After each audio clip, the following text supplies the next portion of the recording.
Assalamualaikum warahmatullahi wabarakatuh. Perkenalkan, nama saya Raisya Rahmawati Saufi dengan NIM 20217009, di mana saya membuat video ini untuk memenuhi tugas dari modul Dermatomuskuloskeletal, yaitu tentang topik latihan beban. Nah, pada topik ini ada beberapa subtopik pembahasan yang akan kita bahas, yaitu antara lain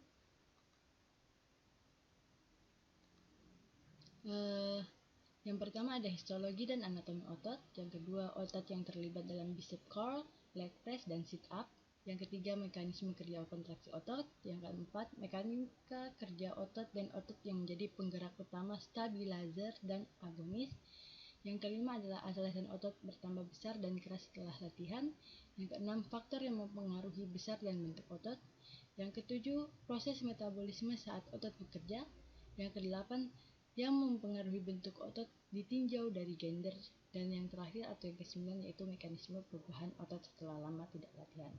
Nah, yang pertama yaitu tentang histologi dan anatomi otot.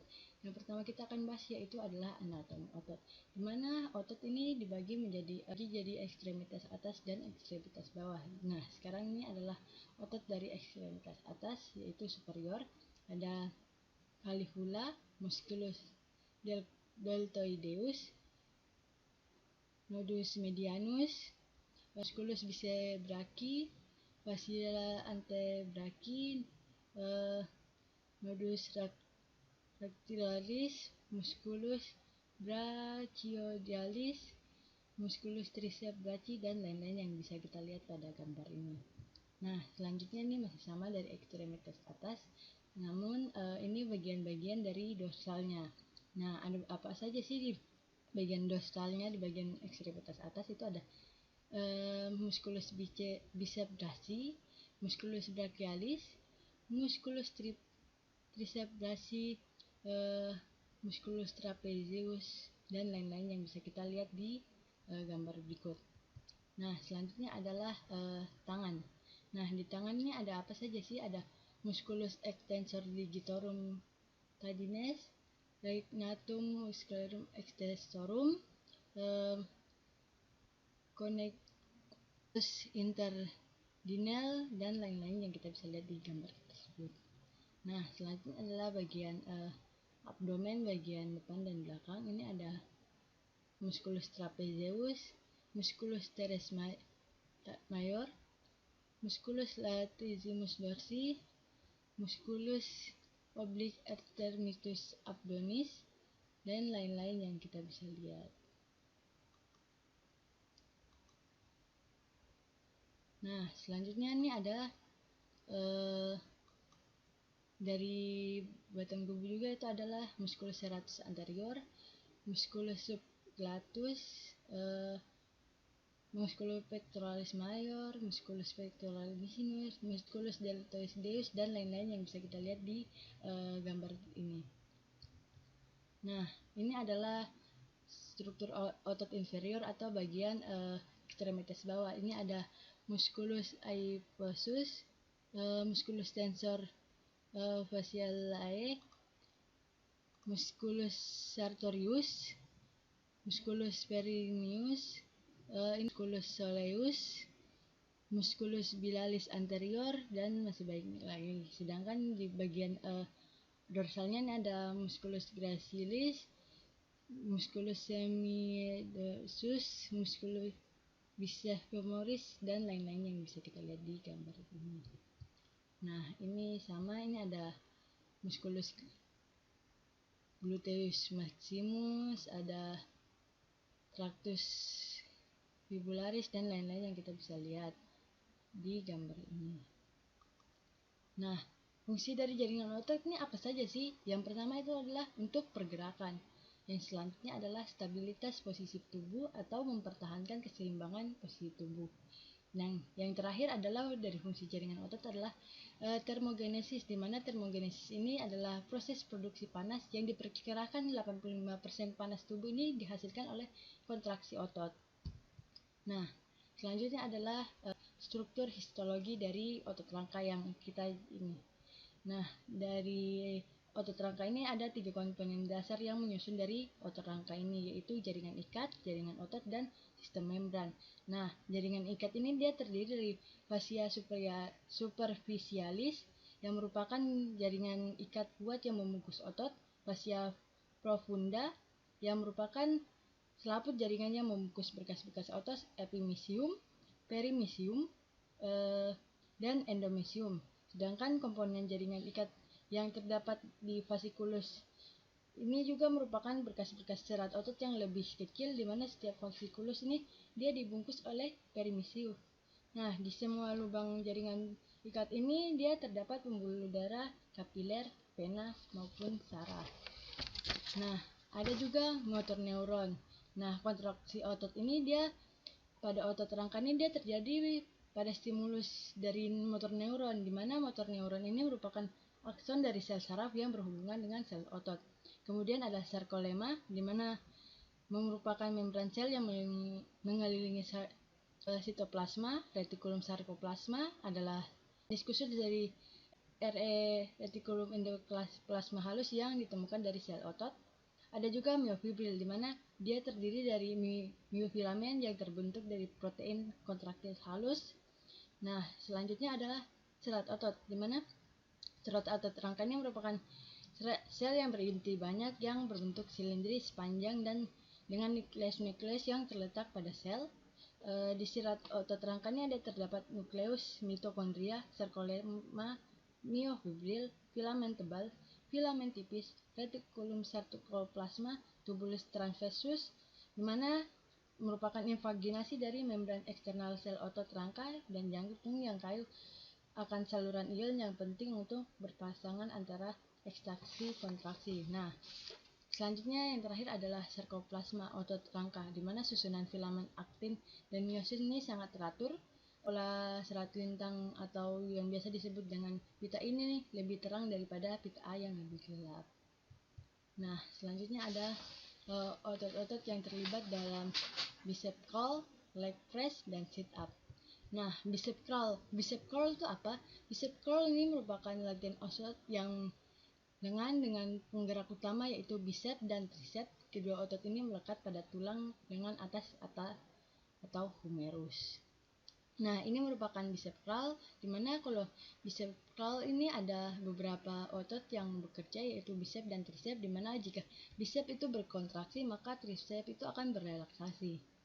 Nah, yang selanjutnya adalah leg press.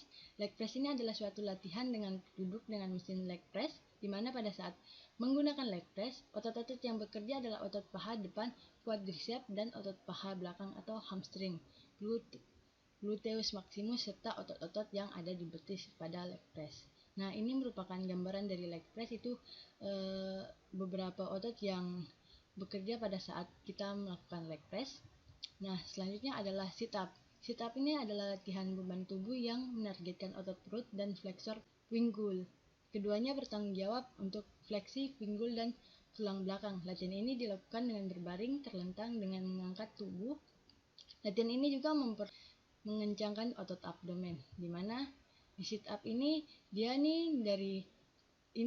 semua otot dari atas ke bawah tuh dia fungsi untuk melakukan sit up, di mana jika di bagian abdomen atau bagian dada itu juga ada pectoralis major, abdominis rectus, serratus, latissimus dorsi, dan oblik eksternal.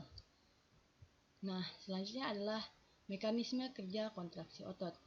Nah, mekanisme kontraksi otot ini dia terjadi karena adanya pergeseran antara filamen akibat interaksi jembatan silang antara aktin dan miosin. Nah, pada saat aktin dan miosin ini tidak ada rangsangan, maka masih dalam keadaan relaksasi, di mana aktin ini dia tidak dapat berikatan dengan jembatan silang miosin yang biru ini, karena bagian aktif aktin ini dia tertutup oleh kompleks tropomiosin ini yang kuning, dan yang kita ungu ini dia tidak bisa bersilangan karena dia menutup jalan dari tempat pengikatan miosin.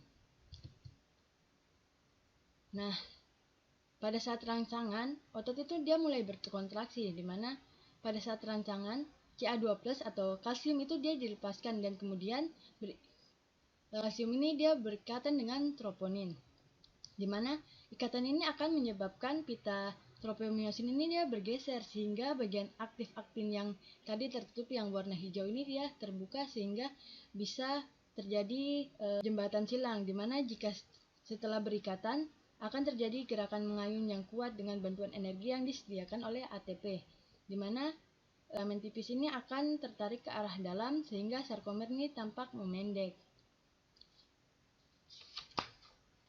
Nah, karena semua sarkomer dari keseluruhan panjang otot ini memendek bersamaan, seluruh serat otot ini dia akan memendek, di mana mekanisme pergeseran filamen ini yang filamennya nih tidak berkurang untuk memperpendek sarkomer, tetapi kontraksi ini akan dicapai oleh pergeseran yang saling mendekat antara filamen-filamen tipis di sisi sarkomer yang berlawanan di antara filamen-filamen tebal. Ini adalah gambarnya, dimana jika kita lihat bahwa pada saat kontraksi filamen tipis ini akan bergeser mendekat ke arah dalam, sehingga garis Z ini dia tertarik mendekat satu sama lain, di mana lebar pita A tidak berubah atau tetap, tetapi pita I ini dan zona H ini menjadi lebih pendek.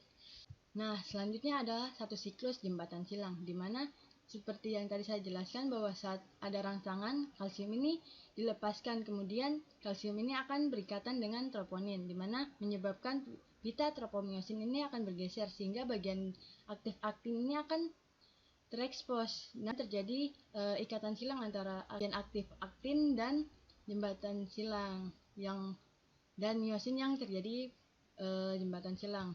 Nah, setelah berikatan akan terjadi gerakan mengayun yang kuat, di mana dengan bantuan energi yang disediakan oleh ATP. Setelah itu, maka filamen tipis ini akan tertarik ke arah dalam. Nah, di dalam itu ada sebuah gugus fosfat inorganik PI dan ADP yang ada di sini, bagian sini akan dilepaskan setelah ayunan kuat. Nah, setelah itu jika tidak ada lagi potensial aksi, maka pengeluaran Ca2 ini pada retikulum sarkoplasma ini akan memiliki suatu pembawa yang memerlukan energi atau ATP, yaitu pompa Ca ATPase, di mana secara aktif mengangkut Ca2+ dari sitosol dan membawanya ke kantong lateral, di mana ikatan myosin ini akan terputus sewaktu ATP baru berikatan dengan jembatan silang myosin.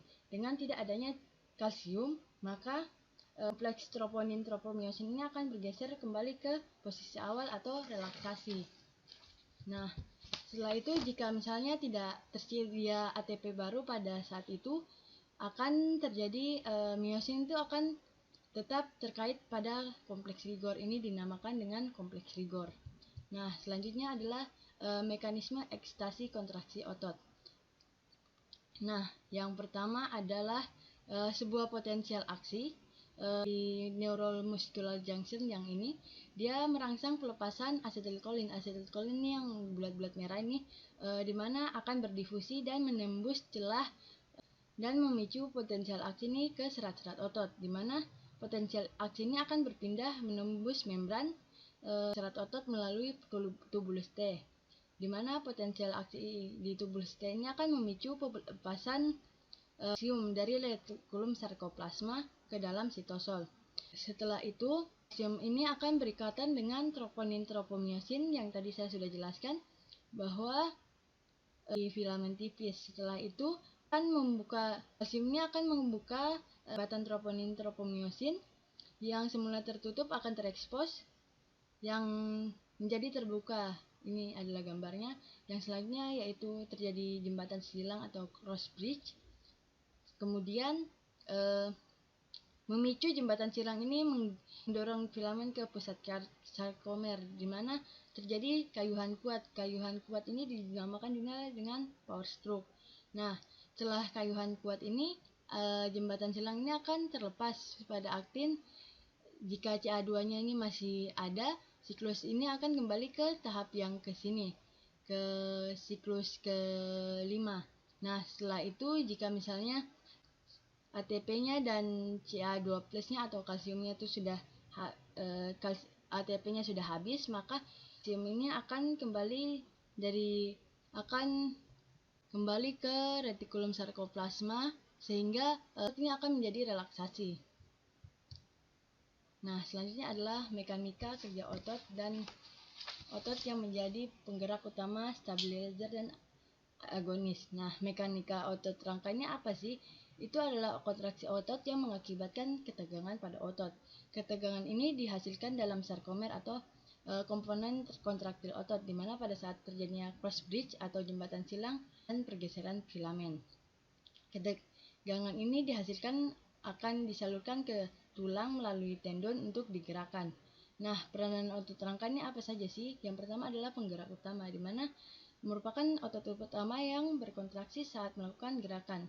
Yang kedua yaitu stabilizer, di mana otot ini bertugas menstabilkan tubuh dan ekstremitas, langsung maupun secara langsung tidak terlibat pada saat pemindahan beban, namun kerjanya itu menjaga agar tubuh itu tetap stabil dan mengerek utama dapat melakukan gerakan yang lebih efisien, di mana kerja otot ini atau jenis kontraksinya ini adalah isometrik, di mana ini konsepnya ini tidak memendek maupun memanjang, tapi otot ini hanya menegang karena mengangkat beban pada pergerakan tetap tidak bergerak.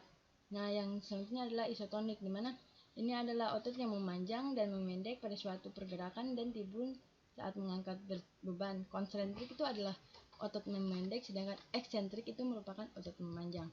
Nah, peranan otot rangka itu ada apa saja sih? Tadi kan ada bilang agonis, antagonis, stabilizer. Nah, agonis itu adalah otot-otot yang menghasilkan gerak yang dikehendaki. Antagonis itu yang bekerja berlawanan dengan antagonis, sedangkan stabilizer itu adalah yang bekerja gerakan pada segmen dan berdekatan dapat terjadi. Yang pertama yaitu bicep curl, di mana ini merupakan latihan otot dengan penggerak utama yaitu bicep dan tricep.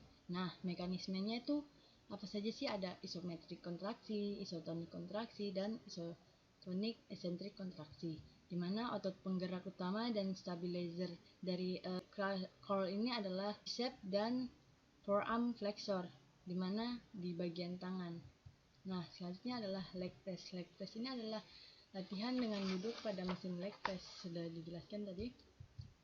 Nah, ini adalah mekanisme kerja otot pada leg press yang ini. Nah, otot penggerak dan stabilizer dari leg press itu apa saja sih? Nah, kalau otot penggerak utamanya itu adalah quadricep dan gluteus maximus, sedangkan stabilizer dari leg press ini adalah gastrocnemius dan biceps femoris. Ini bisa kita lihat. Nah, selanjutnya adalah sit up, di mana ini merupakan latihan tubuh yang menargetkan otot perut dan flexor pinggul, keduanya bertanggung jawab untuk fleksi pinggul dan tulang belakang. Nah, ini adalah mekanisme dari sit up. Nah, selanjutnya adalah otot penggerak utama dan stabilizer atau penyongkong dari sit up, di mana di sit up ini ada beberapa otot yang bekerja, yaitu yang penggerak utamanya adalah rectus abdominis dan external oblique, sedangkan stabilizernya itu adalah quadricep, di mana itu ada rectus femoris, factus lateralis, factus medialis, factus intermedius, tensor fascia latae. Nah, ini juga tadi yang harus dijelaskan penyongkong dari sit up, karena sit up itu menggunakan seluruh tubuh. Nah, selanjutnya adalah alasan otot tuh bertambah besar keras setelah latihan. Nah, latihan beban. Pelatihan beban ini adalah suatu bentuk latihan menggunakan media alat beban untuk menunjang proses latihan, di mana bertujuan untuk meningkatkan kebugaran, kekuatan otot, kecepatan, mengencangkan otot, hipertrofi otot, rehabilitasi maupun penambahan dan pengurangan berat badan. Nah, efek dari latihan beban terhadap otot itu apa saja sih? Yang pertama adalah kapasitas sel-sel otot dalam menghasilkan daya akan meningkat dan atau menurun sesuai dengan tuntutan yang terjadi pada sistem perototan. Yang kedua, apabila sel-sel otot itu mengalami beban berlebih atau overload, melebihi dari penggunaan normal sehari-hari, seperti dalam melakukan program latihan beban, sel-sel otot ukurannya akan mengalami pembesaran hipertrofi di samping bertambah kuat. Begitu juga sebaliknya apabila tuntutan daya terhadap sel-sel otot ini seperti dalam kehidupan tidak aktif atau keadaan yang menuntut istirahat setelah keadaan sakit atau cedera, maka sel-sel otot itu ukurannya akan menurun atau atrofi dan kekuatannya pun akan menurun. Nah, faktor-faktor apa sih yang mempengaruhi kontraksi otot? Ada rangsangan persyarafan, tipe serabut otot, prinsip penambahan beban secara bertahap, prinsip beban berlebih atau overload, prinsip pengaturan latihan, prinsip spesifikasi dari latihan. Nah, faktor yang mempengaruhi besar dan bentuk otot. Nah, tadi kan sudah dijelaskan itu struktur otot itu ada myosin, epimysium, fasciculus, muscle fiber itu karena jika muscle fibernya tuh besar maka otot kita tuh semakin besar, sedangkan kalau muscle fibernya kita itu kecil maka itu juga membuat kita otot tuh kecil.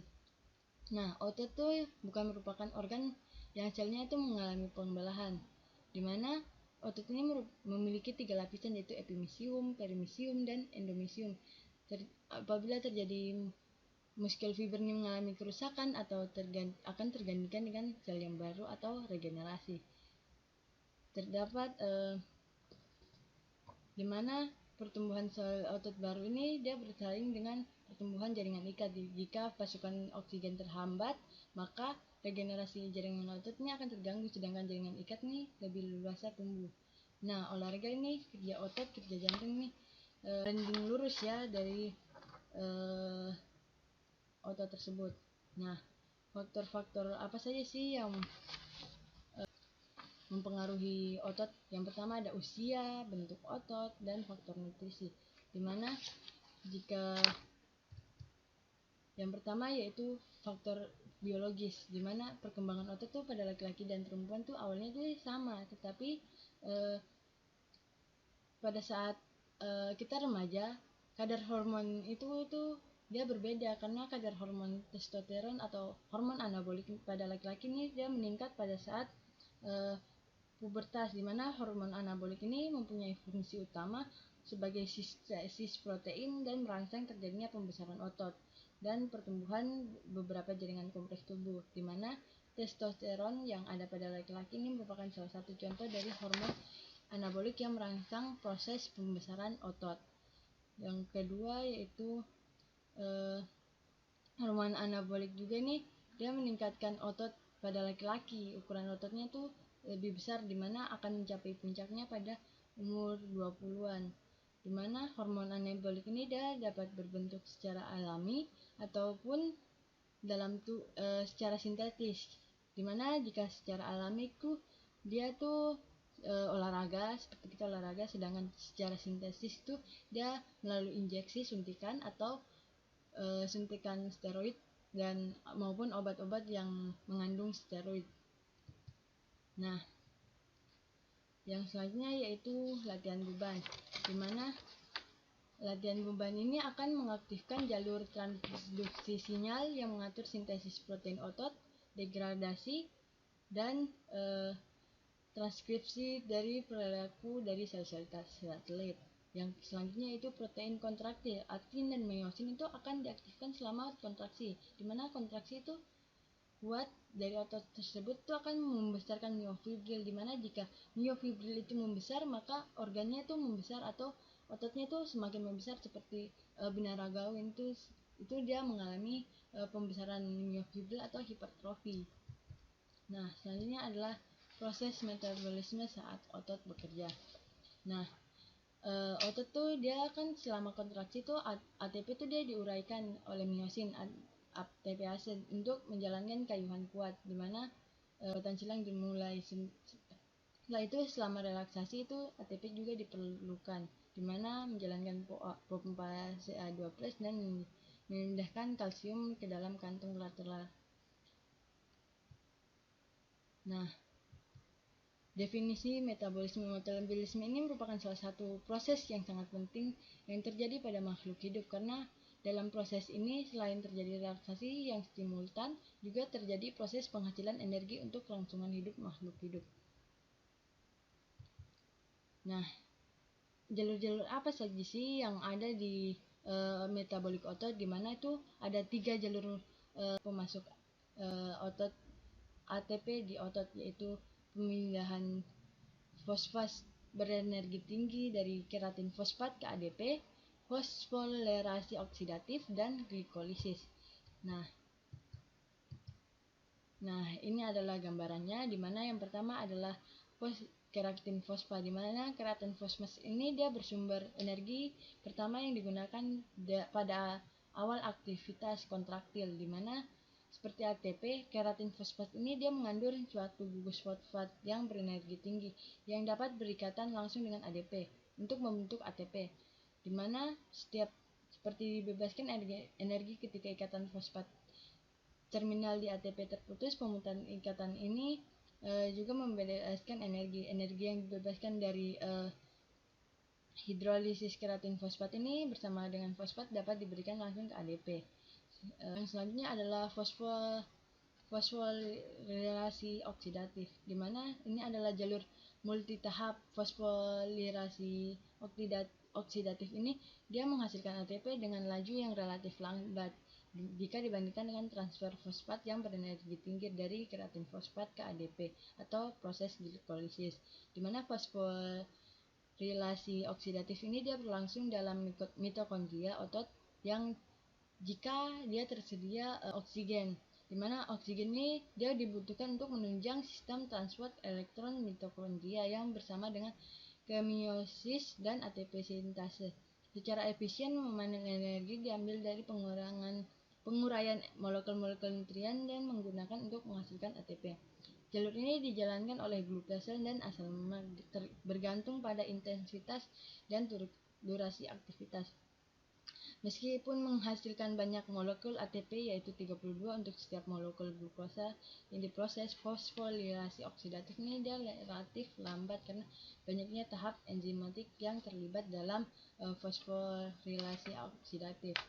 Yang selanjutnya adalah glikolisis, di mana glikolisis ini dia mengenai beberapa banyak oksigen dapat disalurkan ke otot, di mana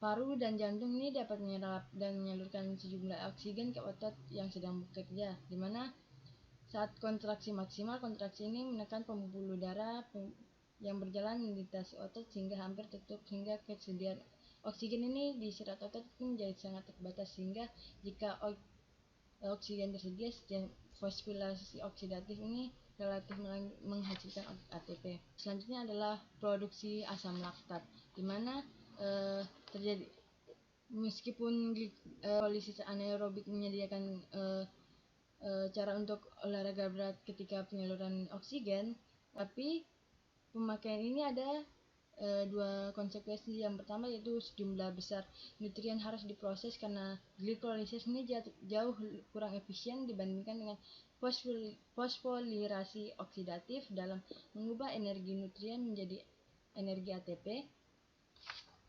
Dan fosforilasi oksidatif ini dia menghasilkan 32 molekul ATP dan setiap dari molekul ini, di mana sel otot ini dapat menyimpan glukosa dalam jumlah terbatas dalam bentuk glikogen, tetapi glikolisis anaerob cepat menguras simpanan glikogen otot ini, di mana kedua, ketika produk akhir glikolisis anaerob pirufat tidak dapat diproses lebih lanjut, maka diperkirakan berperan menimbulkan nyeri yang dirasakan ketika seorang melakukan olahraga yang berat. Selain itu, asam laktat ini dia diserap ke darah, dia menimbulkan asidosis metabolik yang menyertai olahraga berat. Karena itu olahraga anaerob intensitas berat dapat dipertahankan hanya dalam waktu singkat, di mana berbeda dari kemampuan tubuh untuk melakukan aktivitas aerobik tipe daya tahan dapat berlangsung lama. Nah, selanjutnya adalah yang mempengaruhi bentuk otot ditinjau dari gender. Nah, yang pertama adalah komposisi tubuh laki-laki dan perempuan, di mana terdapat perbedaan komposisi tubuh antara laki-laki dan perempuan, di mana sebelum usia pubertas. Namun pada usia pubertas perbedaan ini menjadi sangat signifikan, di mana perempuan ini memiliki lebih banyak deposit lemak, sedangkan laki-laki ini terbentuk lebih banyak jaringan otot. Nah, bertambahnya massa otot setelah pubertas ini berpengaruh terhadap kekuatan otot. Laki-laki ini memiliki kekuatan otot yang lebih besar daripada perempuan. Perbedaan ini disebabkan karena tadi sudah dijelaskan oleh sekresi hormon testosteron. Nah, pengaruh testosteron. Testosteron ini dia disekresi oleh testis laki-laki, di mana memiliki efek anabolik yang kuat. Di mana pengaruhnya tuh antara lain tuh serat otot pria tuh dia lebih tebal kan, dan karenanya otot tuh mereka tuh lebih besar dan kuat daripada otot wanita. Bahkan tanpa latihan beban tuh mereka, karena efek testosteron itu maka mereka walaupun tidak latihan tuh mereka sudah memiliki kayak lebih kuat dari perempuan. Yang selanjutnya adalah mendorong sintesis dan penyusunan miosin dan aktin, dimana mendorong sebagian atlet bagi pria maupun wanita ini menggunakan secara berbahaya bahan ini atau steroid terkait untuk meningkatkan performa atletik mereka. Selanjutnya adalah androgen. Androgen ini apa sih? Androgen ini dia berarti setiap hormon steroid yang mempunyai efek maskulinisasi, termasuk testosteron. Androgen juga nih mencakup hormon seks laki-laki yang dibentuk. Nah, pengaruh androgen ini apa saja sih? Androgen yang dipercayai berperan penting dalam lonjakan pertumbuhan masa pubertas secara kuat merangsang sintesis protein di banyak organ. Androgen ini merangsang pertumbuhan linier, meningkatkan berat dan menambah massa otot. Androgen paling poten, testosteron testis, menyebabkan pria membentuk otot lebih besar daripada wanita. Selanjutnya adalah efek androgen dalam membentuk pertumbuhan bergantung pada keberadaan growth hormone. Setelah itu adalah androgen ini hampir sama sekali tidak berefek pada pertumbuhan tubuh jika tidak terdapat growth hormone, tetapi keberadaannya growth hormone akan secara sinergis meningkatkan pertumbuhan linier. Nah, selanjutnya adalah hipertrofi otot. Hipertrofi itu adalah pembesaran otot, di mana ukuran sebenarnya otot itu dapat ditingkatkan dengan latihan-latihan resistensi anaerob berintensitas tinggi dan berdurasi singkat. Misalnya, angkat beban. Pembesaran otot yang terjadi disebabkan meningkatkan garis tengah atau hipertrofi serat-serat glikolitik cepat yang diaktifkan selama kontraksi-kontraksi kuat tersebut. Sebagian besar penebalan serat ini disebabkan oleh peningkatan sintesis filamen aktif dan miosin. Nah, selanjutnya adalah stres mekanis yang ditimbulkan latihan resistensi pada serat-serat otot memicu protein penyalur sinyal yang mengaktifkan gen-gen yang mengarahkan sintesis lebih banyak protein kontraktil ini. Selanjutnya adalah latihan beban yang intensif dapat meningkatkan ukuran otot 2 kali atau 3 kali lipat, di mana otot-otot ini akan menonjol beradaptasi baik untuk aktivitas yang memerlukan kekuatan intens untuk waktu singkat, tetapi daya tahannya tidak berubah. Nah, yang terakhir adalah mekanisme perubahan otot setelah lama tidak latihan. Nah, kita lihat dari kasus ini bahwa Jeremy ini dia kan setelah 2 bulan nih lengannya nih mulai mengeras dan membesar. Ini kan dibilang jadi hipertrofi. Sedangkan setelah itu dia jarang berlatih, dimana setelah 2 bulan nih dia jarang latihan, dan 1 bulan terakhir nih dia tidak pernah latihan lagi dan mulai sibuk karena ada kesibukan, dimana dia merasa bahwa ototnya nih mulai mengendur dan six-packnya nih mulai menghilang. Ini dinamakan dengan atrofi atau ototnya nih pengenduran otot. Nah, atrofi otot. Atrofi ini adalah hilangnya massa atau kekuatan otot, dimana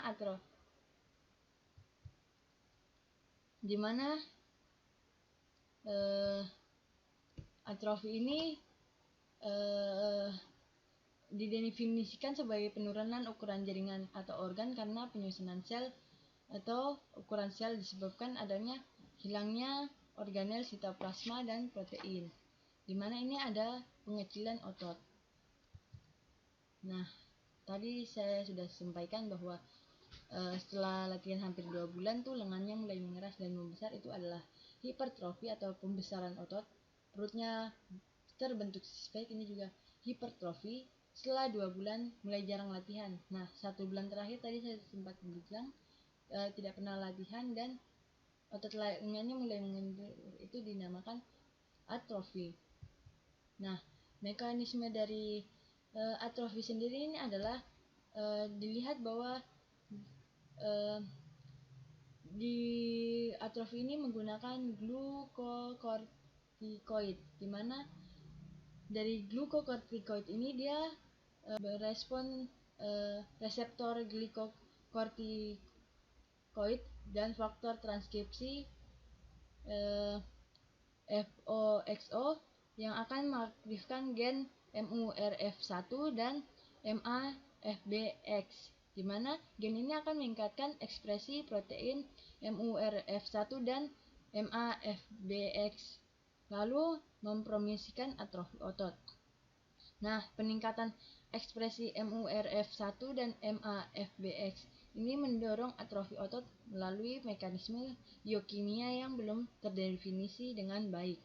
Dan yang terakhir yaitu aktivitas faktor transkripsi FOXO itu dihambat oleh persinyalan insulin,